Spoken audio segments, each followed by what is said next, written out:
మయన్మార్లో మరొకసారి భూకంపం సంభవించింది. కూలిపోయిన భవనాల కింద మనుషులందరూ కూడా పిట్టల్లాగా నలిగిపోయారు. సో ఇదంతా కూడా చూస్తూ ఉంటే ప్రతి ఒక్కరు కూడా భయాందోళనకు గురవుతున్నారు. మన భారతదేశంలో కూడా అక్కడక్కడ భూకంపం వచ్చే అవకాశాలు కూడా కనిపిస్తూ ఉన్నాయంట. అయితే శుక్రవారం అర్ధరాత్రి వేళలో అక్కడ మయన్మార్లో అయితే భూకంపం వచ్చింది. దాని తీవ్రత 4.2గా గుర్తించారు. అదేవిధంగా మళ్ళీ మరొకసారి అంటే తెల్లవారుజామున కూడా మళ్ళీ భూకంపం సంభవించింది. అండ్ ఈ రోజు శనివారం రోజు కూడా ఉదయం అంటే అర్లీ మార్నింగ్ కూడా మళ్ళీ భూకంపం రావడం జరిగిందంట. సో దీని తీవ్రత కూడా 7.2గా కూడా గుర్తించారు. అయితే ఇప్పటి వరకు కూడా ఎన్నో వేల కొద్ది భవనాలన్నీ కూడా ఒక పేక మేడలాగా కూలిపోయాయి. వాటికి ఎంతో మంది వేల మంది ప్రజలందరూ కూడా చిక్కుకుపోయి పిట్టల్లాగా నలిగిపోయారు. మృత్యువాత పడ్డ ప్రతి ఒక్కరిని చూసిన వాళ్ళందరూ కూడా అంటే వాళ్ళ ఇదంతా కూడా నిజమా కళ అని కూడా నమ్మలేని స్థితిలో ఉన్నారు. అయితే ఇదంతా కూడా మన భూ కాలుష్యం కావచ్చు, వాతావరణ కాలుష్యం కావచ్చు, వీటి వల్లనే సంభవిస్తుందని కొంతమంది వాతావరణ పరిశోధకులు అయితే చెప్తూ ఉన్నారు. ఎందుకంటే రోజు రోజుకి మన భూ పరితలం మీద వేడి కావచ్చు, అదేవిధంగా కలుషితం కావచ్చు, ఎన్నో కూడా పెరిగిపోతూ ఉన్నాయి.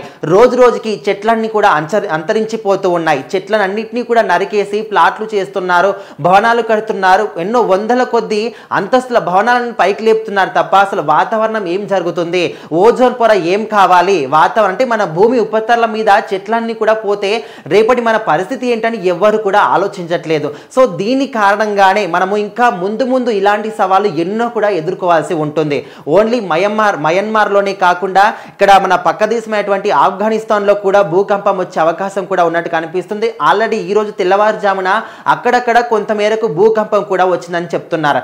అదేవిధంగా మన భారతదేశంలో కూడా భూకంపం వచ్చే అవకాశాలు కూడా కనిపిస్తున్నాయి. అయితే ఈ రోజు తెల్లవారుజామున కూడా వచ్చినటువంటి భూకంపం ఎట్లా అంటే భూమి లోపల 180 కిలోమీటర్ల దూరంలో భూకంపం మాత్రం సంభవించినట్టు తెలుస్తుంది. భూమి కదులుతున్నట్టు కూడా తెలుస్తుంది.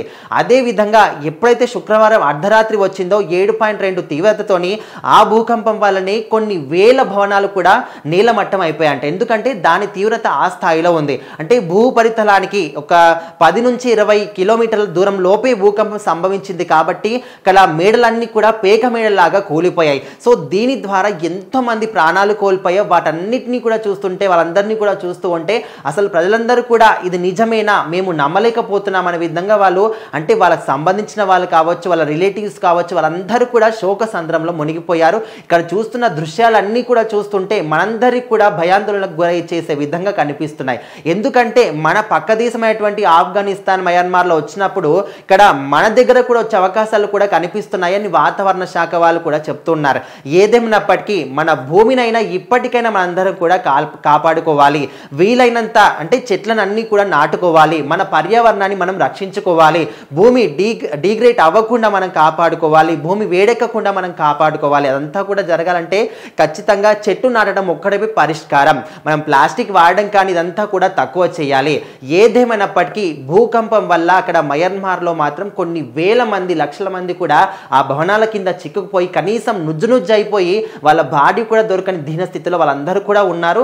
మరి ఇక మీదటైనా చాలా జాగ్రత్తగా ఉండాలి. ఇతర దేశాలైనా మన దేశమైనా కూడా దీని నుంచి మరి ఇక్కడ నుంచి అక్కడ ప్రభుత్వం కావచ్చు, ప్రజలందరూ కూడా ఏ విధంగా కోరుకుంటారో, ఎప్పుడు కోలుకుంటారని చాలా మంది అయితే ప్రార్థిస్తున్నారు. తొందరలోనే కోలుకోవాలని అందరూ కూడా కోరుకుందాం.